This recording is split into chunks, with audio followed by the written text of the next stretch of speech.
अधूरी तस्वीर, हादसों के बीच देश वीराना, छूटे हुए घर, जरा संभल के चलो, दाढ़ी में तिनका, मर्द नहीं रोते।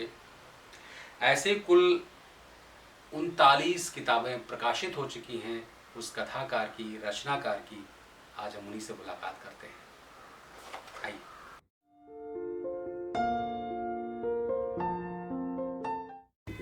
सूरज जी, आपने उनकी दुनिया को देखा है और जो बाकी लोगों दुनिया देखते रहते हैं, एक नई दुनिया रचते हैं रचनाकारों के। तो उनकी दुनिया आपने कैसे, क्या सूझा आपको कि चलिए उनकी दुनिया हम देखें, जो सबकी दुनिया देखते हैं, एक नई दुनिया रचते हैं, नए चरित्र रचते हैं? शायद लेखक की दुनिया किसी भी भाषा की पहली किताब है जिसमें लगभग 500 लेखकों के बारे में जानकारी जुटाई गई है, उनके हाथों के बारे में, वहमों के बारे में, तकलीफों के बारे में, उनके जीवन के बारे में, छोटी छोटी बातों के बारे में। दरअसल मैं बहुत दिनों से चाह रहा था कि ऐसा कोई काम किया जाए, तो मैंने किताब तैयार की है। इसमें 3 हिस्से हैं।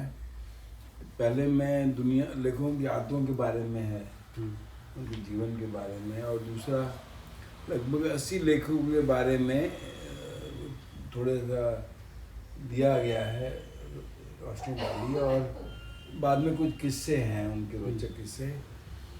तो सब ऐसे ही लेखक लिए गए जो तकलीफ में गुजरे हैं। इनमें खाली लक्ष्मण गायकवाड़ ही हैं जो अभी जीवित हैं, बाकी सब नहीं रहे हैं। लेकिन लेखक स्वर्गीय होता है, कभी मरता नहीं है, लेखक हमेशा रहता है। बिल्कुल बिल्कुल। और बाकी सब नहीं, हमारे बीच में नहीं है, लेकिन उनका लेखन हमारे पास है। लेकिन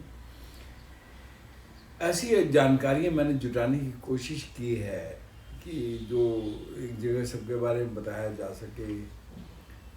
जैसे इसमें जानकारी की लगभग 150 लेखकों ने खुदकशी की है, जिसमें 6 लेखक ऐसे जिनको नोबेल प्राइज मिल चुका था। कई लेखक ऐसे रहे जो वहमी थे, शक्की थे, और कुछ न कुछ ऐसे हरकतें करते रहते थे लेखन के, अपने जो राइटर्स ब्लॉक है उससे निजात पाने के लिए। कई लेखक एक ही किताब लिख पाए, ऐसे भी लेखक रहे जो 500-500 किताबें लिखी।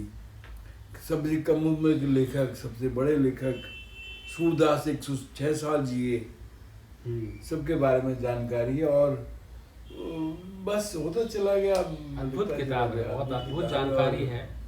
जैसे एक रोचक प्रसंग है इसमें कि मोपासा फ्रांस में, पेरिस में रहते थे, और उनको बाकी लोगों की तरह एफिल टावर अच्छा नहीं लगता था, लेकिन लंच करने एफिल टावर के नीचे ही बैठते थे, क्योंकि वहां से एफिल टावर नजर नहीं आता था। अब देखिए ना विरोधाभास। जैसे अन्ना भाऊ साठे दूसरी क्लास से निकाल दिए गए थे, लेकिन उन्होंने 40 किताबें लिखी। नौटंकी और वो जो उनका जो खेला करते थे, सारी चीजें, अद्भुत व्यक्तित्व था। लिखा उनके आगे अपना फकीरी से फकीरा तक का सफर।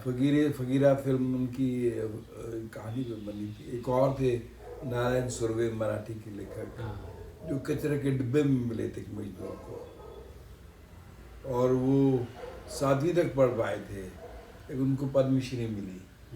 उन्होंने सिर्फ 140 कविताएं लिखी, लेकिन मराठी के सबसे बड़े जनकवि हैं नारायण सुर्वे। और वो जिस स्कूल में चपरासी थे, अंदर उनकी कविताएं पढ़ाई जाती थी। ये जो जीवन है ना, लेखक का जीवन, बहुत खेल खिलाता है, बहुत तकलीफें देता है। बहुत एक लेखक लक्ष्मण गायकवाड़ के बारे में भी आप जिक्र कर रहे थे। लक्ष्मण गायकवाड़ चोर चुक्कों के परिवार से आते हैं। जब उनके पिता ने तय किया कि उनको पढ़ाएंगे लिखाएंगे, तो बिरादरी ने उनका विरोध किया कि जेब कतरा कम हो गया। तो ये थी आज हमारी बातचीत हिंदी के वरिष्ठतम श्रेष्ठ कथाकार सूरज प्रकाश जी से। जिन्होंने अनुवाद का बहुत काम किया है, आत्मकथाएं लिखी हैं। इसके अलावा बहुत सारे कहानी संग्रह उनके छप चुके हैं, उपन्यास आ चुके हैं, उनसे आपने सुना और उनकी बीती आपने जानी। अगर आपको ये चैनल अच्छा लगता है तो निश्चित रूप से इसको सब्सक्राइब कीजिए, शेयर कीजिए, कमेंट कीजिए। धन्यवाद।